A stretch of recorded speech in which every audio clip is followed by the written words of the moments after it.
Hello, everybody. Welcome to another episode of the Sonic Movie Show, the only show that's about Sonic news, and Sonic movie news. My name is Ethan, and with me here to reconnect Sonic is Devin. Hold up. I lost my quote. I had it right here. Where'd it go? Whoa. It's not time for thinking. It's time for running. That definitely is a Sonic quote, and I've heard that quote from something. It's from your favorite Sonic game. Oh, Sonic Forces? Yeah. That's my Oh, really? Oh, Yeah. God. That was a joke for the record. That's not my favorite Sonic game. It's clearly Sonic 3D Blast. Sonic Frontiers is already my favorite Sonic game. Absolutely. Clocking it in now. You know, Sonic games, they're generally like platformers, right? He runs and he jumps. Sometimes it's a 2D perspective. Sometimes it's a 3D perspective. Sometimes it sucks. Sometimes it's good. But generally, it's always in that same genre. And I know we in the past have made our own beautiful Sonic and Sega games on this channel before. We've made a couple, yeah. But I don't think, and we've done some radical genres, like I think we had a Bible adventure game for Tails, yeah, and a Satisfactory style management sim for Eggman. Yep. I think Knuckles did something, maybe. I forgot what Knuckles was. My favorite one, though, was I think one of the first ones we did, which was Sonic meets Resident Evil, but like it's a Resident Evil game though, still like it's still like under that umbrella. Happens to star Sonic the Hedgehog, legitimately. It's a crossover that no one asked for, but we gave and delivered. Yeah, and it's fun to do those, but I feel like we're lying to ourselves if we just decide that we were having fun doing those when really all we ever want to talk about is making a Strand game. I think we need to do that today. Should we? I think the first thing we should say is, what the fuck is a Strand game? Oh, I have a definition for it. So a Strand game refers to Death Stranding, right? Because Kojima had stated that the 2019 PlayStation 4 game, the genre is Strand game. It is a Strand-Type game. I have played the game. You have played the game a little bit. We have a friend named David who played the game. Yeah, about 6 to 9 hours, I think, roughly in there. David and I have played a lot farther than you have. We're in a whole separate area, which I feel like is where the mechanics really start to shine into what I believe is a Strand game, based off before I read the definition that Kojima gave. Seeing those initial it is, and there are indie games they're literally calling themselves Strand games, which is fun. Sick. The initial area of Death Stranding, I don't think really shows it as much as at least the next area, and I haven't finished the game, so I don't know, maybe it's even crazier. But what a Strand game is, when my perspective is multiplayer, asynchronous, everyone shares a world, no one sees each other. Everything you do helps or hurts, if you really want to think about it that way, the other player. So I know people look at Dark Souls, Demon Souls, the ability to leave messages for players, the ability to literally be summoned to help players, but also the ability to invade and literally kill other players as a part of this idea. But then also people look at the Death Stranding's nature of you placing something in the world and it's physically there in someone else's world.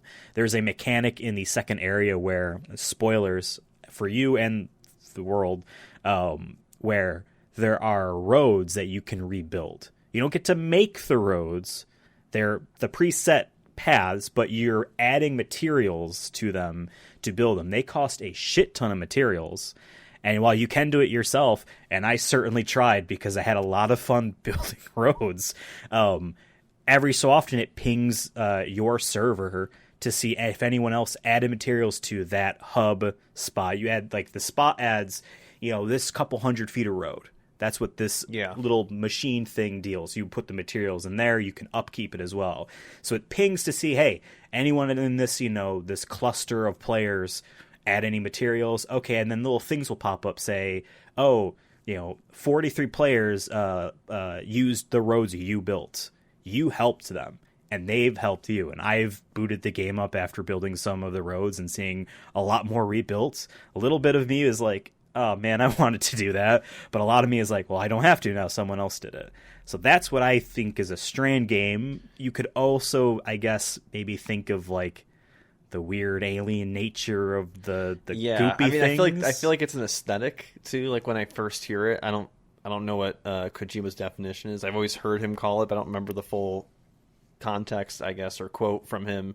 I just remember like reading about it a while back when the game was coming out and being like, okay, Kojima, I love you, man, but like, okay, it's a little I don't know. It's like calling a game just based off the title, whatever game. It's just, I'm like, okay, we'll see. But based on what you're saying, it makes more sense. I think it's much more like community focused. Like, I think the community needs to be involved, or else the game won't be as fun. You know what I mean? Like, imagine if Death Stranding didn't have the audience it did, and I feel like that game could suffer. Yep. So I feel like it relies a lot on community working together. But I feel like the game, from just my experience of it,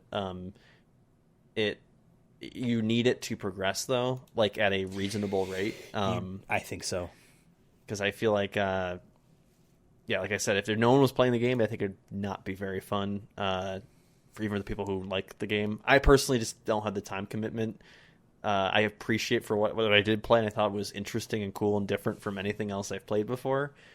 But also, I just had to tap out because I was like, I'm not getting as far as I would like in the story for what I'm doing time-wise. But yeah, I feel like that game kind of forces you to be community focused and also hope that other people help you out. And also there's stuff in the story that like relies on you helping other people absolutely to get more stuff. So yeah, I think it's a big part of it. But what is Kojima's definition of it? So he describes it as a game in which your goals are achieved via social interaction. Interacting with other players in a positive manner changes the game world. So that's what he describes as a Strand game. I remember back during the what is Death Stranding? You know, what is this game? We haven't seen any gameplay yet. And Kojima just tweets a bunch of emojis and said the game has begun. You're already playing the game. People are like, whoa, is he like pulling metadata from social networks or what? No, it was just you wanting to share and other people and literally liking things, as the game's money seems to be as likes. I don't think you don't spend likes, but you get paid in you get likes. Like, I think you get don't you get different jobs or something from your credibility? Yeah, sure, but that's too? also, you could also kind of look at it as more of just you play a bunch of the game and more of the game becomes available type of system, as far as like, how does this man feed himself off of likes? Yeah. One of the main things I think, obviously, if you place a ladder next to a rock wall, it'll pop up in another player's world. They don't need to place their own. You save them some resources. Or maybe you have subtly guided them, hey, maybe you should climb the wall here as opposed to trying somewhere else.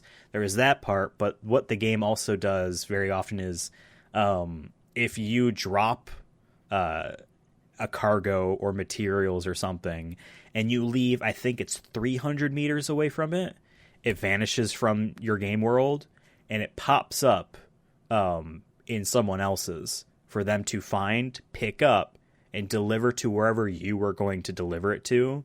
If they don't want to, which is a lot of people, they drop it off at the nearest place you can deliver things, or like you can build a post box where it is literally just for dropping stuff off for someone else to pick up later. I've had my own cargo returned to me by other players, and it is cool to see that. Where like I always tried to bring it back, like especially if at least drop it off somewhere. But like, yeah, if I pick up something and it says like you need to go here, I'm like, oh, I'm already going there. Sometimes it's just coincidence, so it works out. But yeah, it was always that kind of that part of the managing your inventory and your weight and whatnot. It's like, can I pick up this extra stuff? Or like you're on the run from some BTs or whatever they're called, and one of your things falls off. It's like, nah, fuck, I ain't going back. Stay in there. Yeah. And eventually you get like you can build power exoskeleton legs, and you can all of a sudden carry like 4 times as much stuff. But now you're comically big and you can't sneak around as much because people just see this tower of pizza boxes. You know what I mean? And I've lost stuff sometimes by banging my tower against the ceiling. Walking down into a room. I'm like, okay, I guess this is why you can carry things in your hands. I always liked doing, like you could carry one thing in one arm and then put some on your legs, your calves or whatever. Quads rather. Yep. And then like I said, the game has some cool like inventory management I've never seen before, and like it does feel weighted when you're actually doing it. I didn't play too much of many of the Metal Gear games. I know a decent amount about them from either you or watching other people play it, and I can tell like it still had that like, I think it's part of the Kojima vibe to it. 100%. And I think this isn't necessarily a Strand style things, but ever since 2004's Metal Gear Solid 3, Hideo Kojima has had this game design philosophy of meters that slowly deplete over time, and you have to manage them. Metal Gear Solid 3 had a stamina meter for your character. You got animals, which had just survivability to them. Food gets poisoned after a while. Kind of. But you had to manage your meters, your silencers deplete after use and stuff. Going through his gameology from that point to Death Stranding is definitely the apex of it, where your shoes have a durability. Every cargo has 2 different fucking durability meters to it. You have your own stamina. You have urine, which can be intaked from drinking Monster Energy, which decreases. The PS5 version of Death Stranding gets rid of the Monster Energy, and it's just an in-universe energy brand. And it feels weirdly lame to not have the lame advertisement instead. It's weird that I felt that way. I just like the idea that the monster exists in this world where there seems to be... I mean, there's still like some corpo-ness to it, like with like these cities seem to be like run... I don't remember the full context, but there's like a... They're all by themselves, so whoever can run it. I just like the idea that there's somewhere out there, someoone's delivering Monster Energy drinks, but it's never you.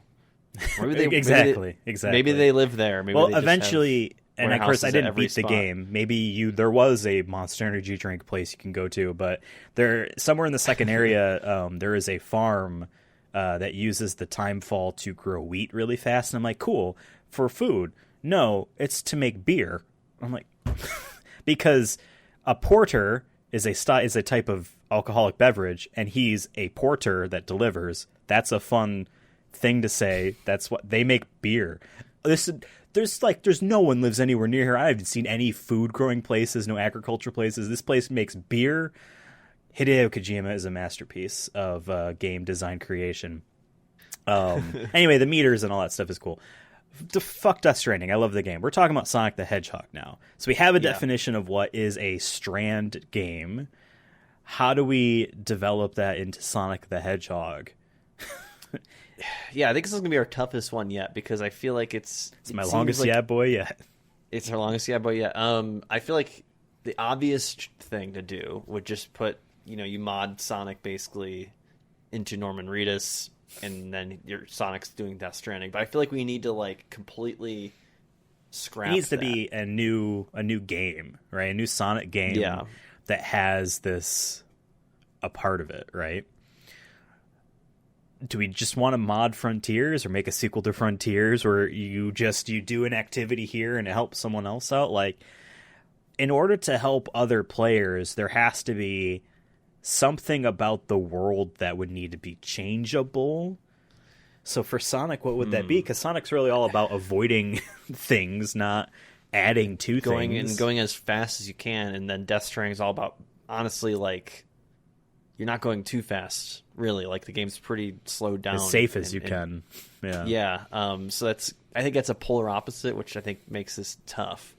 The first thing that comes to mind for me is, Sonic has his rings. That's his life force. In most of the games, in the movies, it's his way of teleporting to other places, as a portal. So maybe one thing is there's like maybe giant rings that open up over time to other worlds, but maybe we also collect little rings to open up the big ring. But you need so they feed.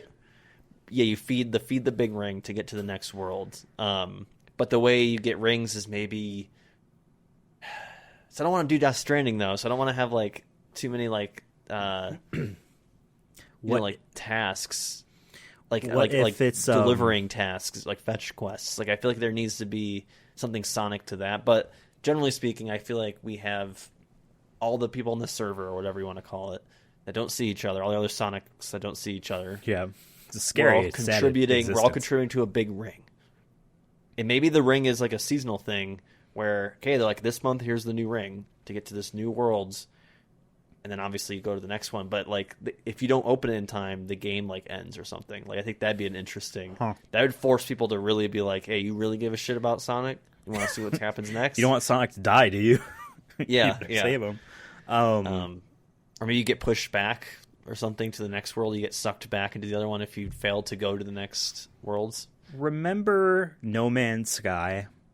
How that game? I never played it, but yes. I never played it either. Although Bandai Namco is publishing the Switch port, which is interesting, and that game is getting I think that came out like last week actually. Okay, and it's getting all these updates. People love the game now, but I remember like the pitching of the game, and I think it has finally delivered on that years ago. But it's a universe of procedurally developed at the time of creation planets with discoverable stuff and all that.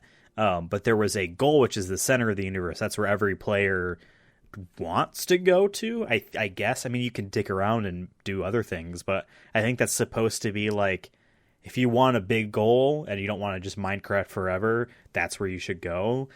What if something like that for this game existed where we procedurally generated a whole bunch of different levels, players start in different ones, so that's how we can have it like... Let's say there's just, I don't know if this is technically feasible, one server, or maybe the servers are tied to each of these procedurally generated levels, and so it's on a smaller scale. I don't know. Yeah. What if it's based off like everyone in the tri-state area starts in the same level. People that start in Japan don't. Everyone get that in level. Ohio just has an Ohio world that's no different than their current situation. It's just boring. Sucks. What if like because that's how you can keep the player base for each section small, unless you're like in a part of the world that doesn't really play games and you're like, oh man, I have to help myself. Because I'll tell you what, Death Stranding, when those servers get shut down in 20 years or whenever, like it's going to be so much harder to play that game because you're going to have to do everything yourself.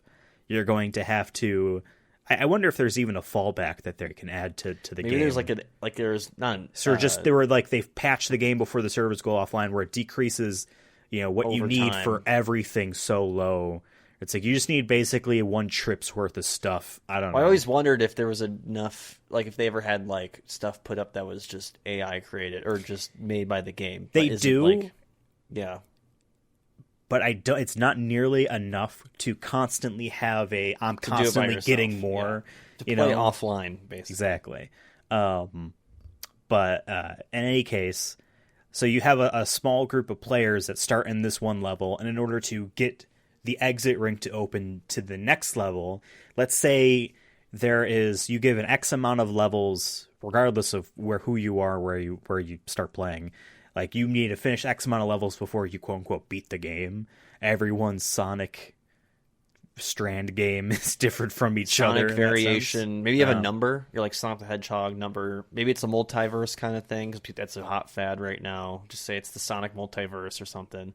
I want to bounce off that idea, because I just had a random spark where, everyone has like their small little location worlds that everyone can work on. Yep. But what if there's more than one ring, but like some of them are unreachable, that only people can get to you from whatever location they're at? So for example, let's say there's a northeast server worlds that we're trying to get to this. We don't know where this ring is going, but we're trying to funnel rings to that. But we see like on the opposite side of the map, there's another ring that's slowly opening that we can't access. We can't feed There's a chasm, something. Yeah, but then that one opens over time, and if someone else opens it, they can come into this world, and then they're helping you open the next one. Because so over time, that end there's a button they can press or something where they build a bridge or... Yeah, so that they can build over, and then you have groups of people. The community is only going to get bigger and bigger, and you'll have to organize more and more to open the next one. Basically, over time, you might have just one giant North American system of like 6 worlds, right? And then you're trying to get to Europe or something like that. I like the idea that they're all from different countries, because I think that'd be cool to have that language barrier almost. But then that's what I like about Death Stranding, is that I think it translates, I'm sure, when you type stuff or whatever, that like you can be possibly playing with someone from on the other side of the globe, but you're still understanding the basic mechanics of the game and what the goal is. Pick up, move, drop down. So I like the idea like that there could be other rings that could lead you to your world, and some of them can only be open from whoever's on the other side of that.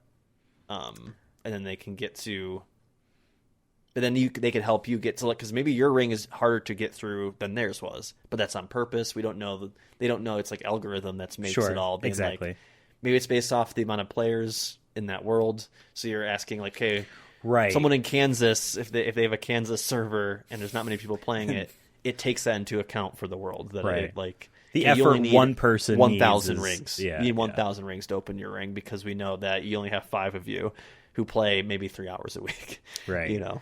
And like, what if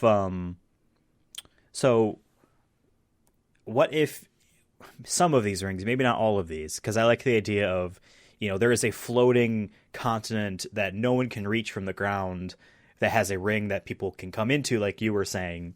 I like that aspect idea. But what if like a regular main ring required it to be filled in from both ends? So the players on that other level trying to go, not in your eyes, it would be backwards because the new is on their end, but their new for them is on your end. And so like you fill yours in, but like you can't go through it because you're waiting for the other people's to finish. Maybe it requires a different types of rings. We can do different colored rings or something to be different building materials without there being like it could just be purple ring. I need purple rings for this one. We need 30 purple rings. We need 50 blue rings. Maybe each ring's a rainbow. The big rings are rainbow instead of the gold, but like gold is the standard like material, but then there's like some special ones. And maybe I think the next part of the question would have to be is, where are they getting these rings? How are we getting these rings? Right. What's the actual gameplay like? I would say this is what your Sonic Frontiers 2 is. You just take the mechanics from that. You have bosses that, this is solo play in a, echoes of other players can kind of get like influence your stuff. So I don't necessarily want raid bosses or anything like that. No. This isn't Destiny. I don't want to get into MMOs. Exactly. We want to stay in the Strand. But you have worlds. these bosses from the Sonic Frontiers, and you have just all these sections. Something. Yeah, we haven't obviously played the game, although we would like to. But stuff like I think honestly, Sonic Frontiers could lend itself into that if they had some way of procedurally generating their types of level, like worlds here, in a predetermined procedural way. Bethesda's new game Starfield that's coming out for Xbox early next year. While there are some very handcrafted planets, most of them were procedurally generated. Not on a per game basis like a Minecraft or something, but like they procedurally generated them. Your disc has the same planets on them, which is what I think No Man's Sky is as well. But they have some tech in place to do that in some sort of satisfying way, where then they maybe then handcraft on buildings and stuff where they make sense. But like doing something like that for the Sonic Frontiers type of engine world design. So we're bringing the open zone into the Strand. That's concepts. what I feel like it would have to, because I know you play a Godzilla mobile game, or did, and I've played a few mobile games before, and some of these do have big. They call it nothing is funnier to me than a mobile game calling itself an MMO. Because there's some sort of multiplayer thing to it, like whatever. Because they would love to say their game is World of Warcraft on a phone, right? That sounds too good to be true. But I played a few of these, and you've played at least one that I know of, maybe more, where that have elements of cooperation and have elements of competition to them.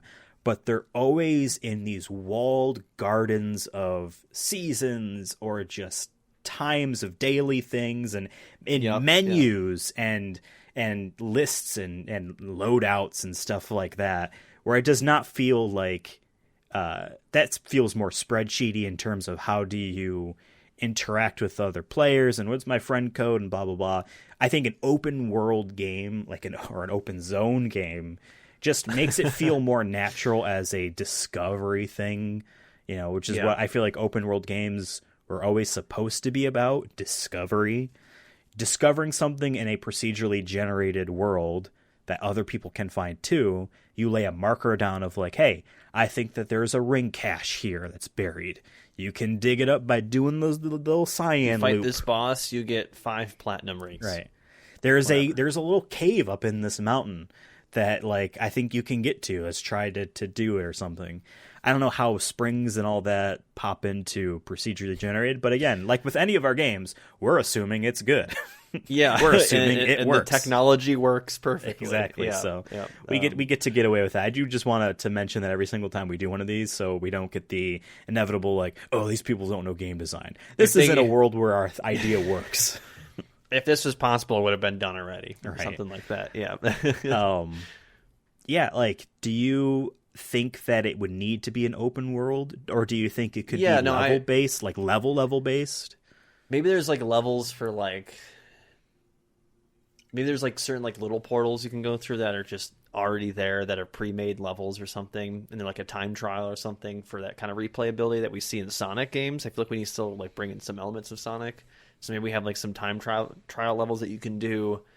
Maybe maybe they change slightly every week or something. This is where like the weekly thing changes, and you can get, or the prize money is different or something. Like, you know what I mean? Like maybe every month there's a new set of 10 levels, and they're not like amazing. We just, just basic Sonic stuff, 2D Sonic stuff or something like that. Mm-hmm. And if you complete them, you get this much resources, and it's worth doing. You know what I mean? That to even just play that part alone if you want it. So when after you do that, you can go back to exploring and finding different bosses to fight or different puzzles to finish to unlock things. But yeah, maybe there's a section at every world, every person's server or whatever you want to call it, where you can just go to this main place and just do these like levels.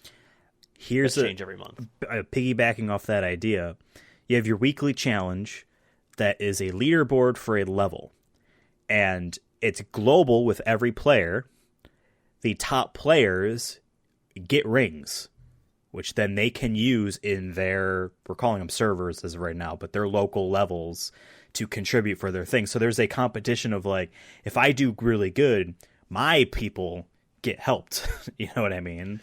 But my issue with that is I think it goes kind of against what a Strand game is. Everyone's in it together. That I don't want this like competition necessarily. Fair. So how I would maybe change that to maybe a compromise on it is that even just participating guarantees you something.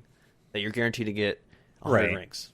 Maybe it's not that much, but like you can keep doing it, or maybe it's a team thing or region thing where like, hey, if our region is number 1, we get this much resources, but everyone else still gets resources. Like, does it make it not worthwhile to do? Yeah, you don't want to be like, why would I do it? I'm not good at the game. That's fair. I'm not gonna. I know that even if I'm the best, everyone around me is not, or on this in my part of the world just seems not to be good. So I think if you broke it up by like hemispheres or something, I mean, I feel like even just that alone could be worth doing. And then you could also maybe there's like a world map view at that point where you can see like, not a world map, a universe map, where you can kind of like how in Final Fantasy X or whatever you want to call it, 10. Yeah, that there's like the little for when you level up and stuff. Oh, the sphere grid. Sphere grid, but like that, but just for universes. So you can see where like you don't know what they're called, but you can see there's other spheres and how they connect to the main sphere. Maybe that's how the game is fully beaten, is when everyone can get to the main sphere, but everyone has to be connected. Right. So, because I like the idea that like, okay, you open up one end, the one circle, then eventually like 100 hours later, the one ring that you've been seeing that hasn't been touched, you got to the other end of that, and then you got back to your base, and you're like, okay, I now know that I mapped out 4 entrances to my worlds. I just like the idea that like you can find shortcuts maybe, and players love exploring, and they love. I don't want to say they love skill trees, but they love branching paths and then doing the other one anyway. Like they love that shit. So yeah, you do that for your overall world design. Yeah, you have little sub ones, but I like the idea there could be a main ending thing, but like the real goal is to be able to connect. But if it's procedural, maybe it never really ends, and that's the fun part, is that there's other stuff to see, and assuming procedural, there's different maybe themes to different locations. Right. My question will be, because I know we talked about like maybe is it based off location, how big the world is necessarily. How big are these worlds? Because if you make them too big, you might never want to leave. Or you just might not get enough cooperation on the one thing you need done.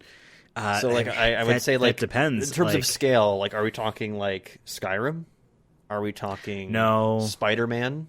Are we talking trying to think of like a smaller example.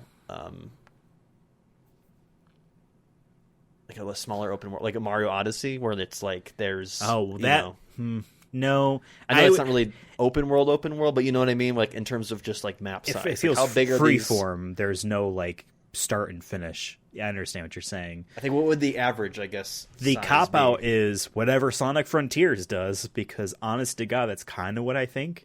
I don't think, having looked at the various trailers for this game, and I know next week we want to talk about all of our thoughts about the game thus far that we've seen through pre-release media. I don't think that each of these islands are that big in terms of physical size and stuff to do. So I think, honestly, that's fine if it's procedural. You're not really asking too... I don't think. Honestly, don't know. I don't think you're asking too much of the devs to spend a year or two in R&D making this procedural thing, and then this algorithm, having it go to work, and then finely tuning, looking at each one, being like, is there any bugs? No. Does everything make sense? No. And you spend a year just looking at all of them and being like, cool, we have 2,000 levels we could not make in 3 years by hand. We've now done this way. And then maybe they make, maybe this is a game where the first one is the same for everyone, and it's a tutorial one that's handcrafted, and the final reward level that you go to, because I believe, and Mario games know this, the best reward for completionists in a platformer is just more of the game. Make a really hard or really awesome level at the end as the reward. People love that.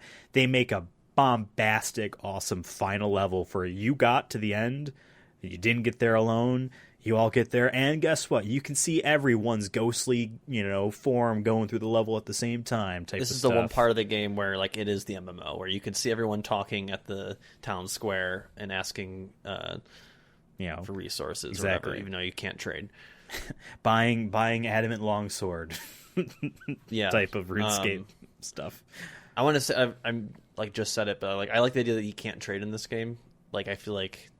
We can ask people to be like, hey, do you have this? Okay, can you bring it to this world? Can you bring it to my world? We're really close, or whatever. We need one more sapphire ring. Right.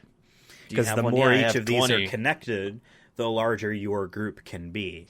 And I like the idea that some worlds have more resources than the other ones. So like, okay, this world has a lot of sapphire rings. We have a lot of ruby rings. Right. Okay, well, you need ruby rings. Okay, and then you like find a way to connect those, and then you can do that. Yeah, because you definitely don't want to make an economy. So if no one's stuff is shareable in that sense, then you don't ruin, I feel like, a game balance in that sense, by somehow making some players kings of Wall Street. Do you remember a little game called Rust? You and I used to play that along with a couple more friends. Still popular. I don't remember. I don't know what it's like now, but back in the 2013 to 2015 eras that we played, and I say eras plural because there were many different eras of that game during that pre-release time. One of the things I remember in the early days, you build a structure. Cool, awesome, great, good job. Takes a lot of enemy resources to destroy it and whatnot, so it's a more permanent thing on the map. It takes a lot of effort to get rid of it versus the little effort it is to start making something, right? But if you leave and you don't check in after 24 hours, it begins to start to deteriorate. And over time, that's how it flushes away inactive players.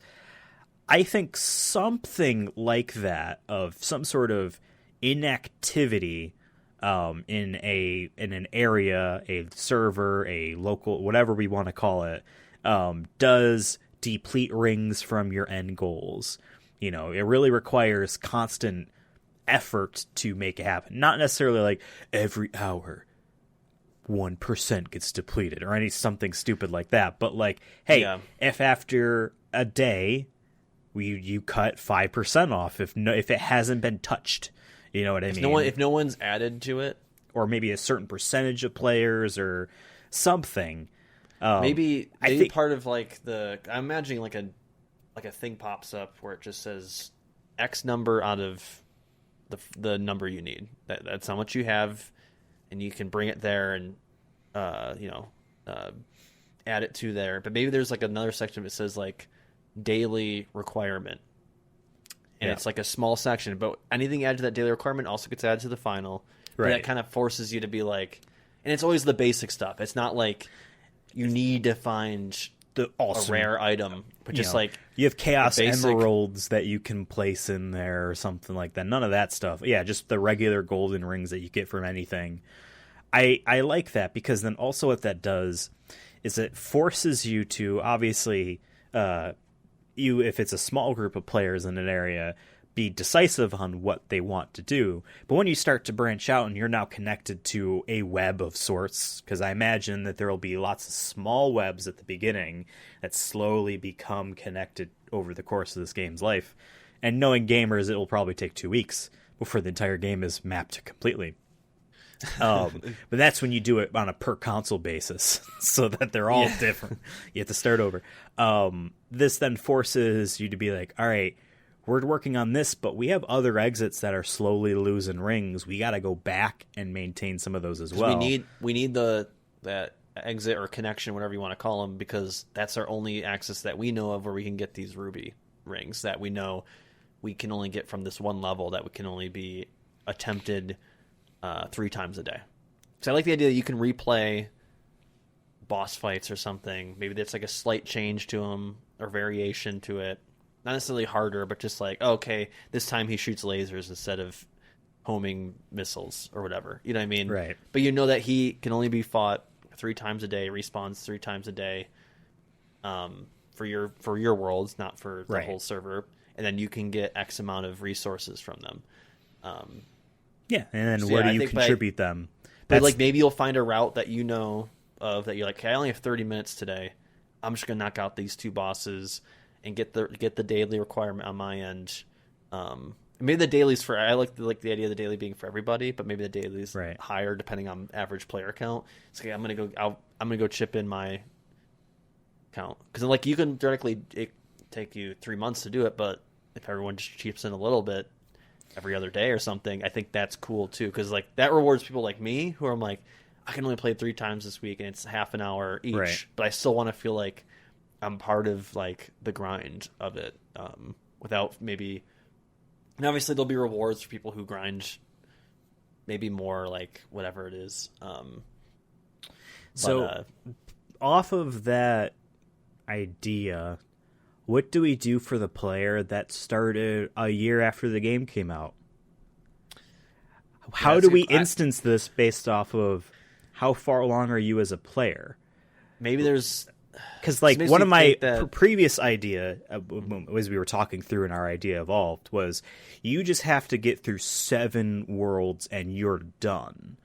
So then you can then benchmark, okay, how many worlds in are they? 3? Now we introduce new mechanics and new enemies and stuff like, that's what Death Stranding does, so to speak, because it's not procedural or anything like that. So then you'd have to then compare like players together. Like really what we're describing is a one and done game. You know what I mean? Like once the world is mapped, then no one has to do it anymore. I still think that's a cool idea, but we need to figure out how we're going to make it. Well, maybe it is just like part of the procedural thing is that. when you start new, maybe there's just a level, like not a level, but like the game knows your skill level or your time spent and is assuming you'll get through all these rings. So maybe there's spots where like only new players can start from. Yeah, what if assuming let's say earlier, we had you said earlier everyone gets a tutorial like worlds. Right. Oh, we benchmark them somehow that way? Yeah. So there's tutorial worlds that just can't be accessed. What if there's just so many levels that, I know we're talking about local and server stuff, but what if like, there are multiple different starting ones per an area. And so like, all right, let's find one for these players that hasn't been connected to anything else yet. And we just keep starting. We could theoretically just keep adding, but then this becomes a games as a service in the sense of constantly making new content for it. I guess you would have to just constantly have, or after a year you wipe the game, start over. I don't know. This is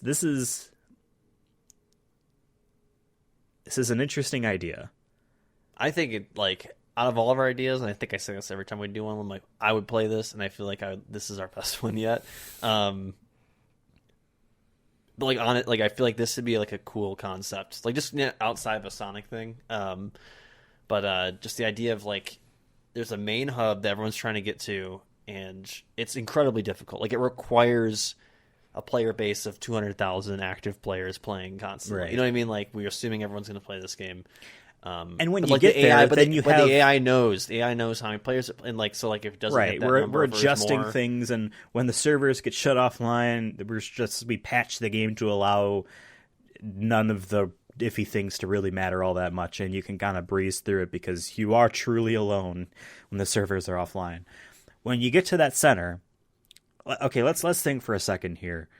How much time and effort do we want to have a single player spend to get there? Let's think about that for a second. Don't need an answer right now, because I think when they get there, that's when you add in every month a new curated level we make that you get to play there. Like you get there and there's just a lot of content to still do. So then you get rewards to open other, like help other people open up their end to this, because maybe your end is the only end to get here, or one of 3 entrances to get here. I like the idea that anyone, like there's like hundreds of ways to get to this main hub, but some of them aren't connected directly. Like you have to go through like 12 worlds before you get to the one that finally connects back to the main hub. And I feel like there should be people who get rewarded for like helping other servers, quote unquote, to get to the main hub that isn't through your way. You know what I mean?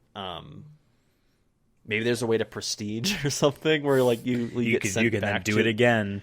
Yeah, I mean that's the easy thing of just do it over and you get to re-experience the game. I like the idea there's something special at the end. Like I feel like the world has to be the biggest one, and it has the most stuff in it. Maybe there's just like cool mini games in there. It has every previous Sonic level and other games inside, or greatest hits at least. Yeah, I think this is a fun idea. This obviously, I feel like what Sonic Frontiers 2 needs to do. I think this is just it. The evolution of an open zone Sonic game is an open strand Sonic game. Open zone strand game. Yeah. Sonic what would we call this? Yeah, I was going to say we're calling it Sonic Stranding or Death Sonic. The indie game that popped up first when I first searched for the official definition of strand game is indie games called Witch Stranding. Like witches, I guess. So Stranding is required to be in the title. I don't think so. But no, I don't know. I just honestly Sonic Frontiers 2, Sonic Stranding. Ultimate Sonic. Stranding. Sonic the Hedgehog, the movie Sonic 3. is strand. Not stranded. You are not stranded, Sonic. Sonic's at the end of the title for this one. And of course, this is on the Sega Super Remastered console, which we released a couple years ago. What episode was that? I don't even remember what episode number that was. Was that before 100 or after? It was like in the 30s. This was a long time ago. It feels like yesterday, though. But yeah, we made a mini console. Our beautiful console that works, just plays everything and can do everything you ever need. And it's super remastered. Okay. And very expensive.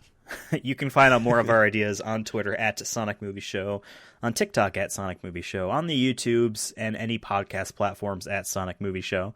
I'm on Twitter at Ethan Absolutely. Devin is on Twitter at CursonaFun. Let us know what you think about this game idea. Is this really dumb? I don't think so. I think it's a good idea. Would you play? I mean, that's the biggest thing. Like, price and all that outside. Like, would you play something like? And there are yearly season passes that are $30. No. We'll see you next time. Have a fantastic day.